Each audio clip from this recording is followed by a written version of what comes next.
காமனாக ஜென்ஸுக்கு இருக்கக்கூடிய ஒரு டவுட்டு, செமன் ரொம்ப தண்ணியாக இருக்குது இல்லை ரொம்ப கெட்டியாக இருக்குது, இதனால ஏதாவது ப்ராப்ளமா அப்படின்னு. ஹாய் எவ்ரிபடி, நான் உங்கள் urologist doctor Karthikeyan from Vignesh hospital and Guna fertility centre, Lalgudi.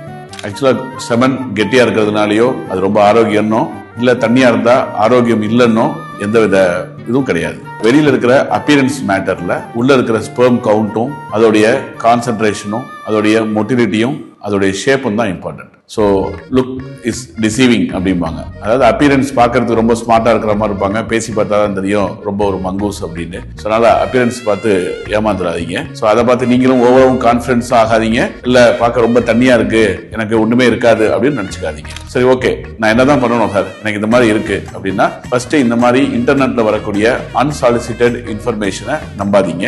ஒரு ரிலையபிள் சோர்ஸ் ஆஃப் இன்ஃபர்மேஷன், ஒரு டாக்டருடைய பேக்ரவுண்டை செக் பண்ணிட்டு அந்த இன்ஃபர்மேஷன் கரெக்டானு பார்த்து தெரிஞ்சுக்கோங்க. ரெண்டாவது, நீங்க ஏதாவது ஒரு செமன் டெஸ்ட் கொடுக்க போறீங்க அப்படின்னா மினிமம் ஒரு 2 to 7 days ஆப்ஸ்டினன்ஸ், அதாவது விந்து வெளியேறாம 2 to 7 days போய் செமன் டெஸ்ட் கொடுங்க. அந்த ரிப்போர்ட்டை பார்த்து மேற்கொண்டு என்னன்னு டிசைட் பண்ணிக்கலாம்.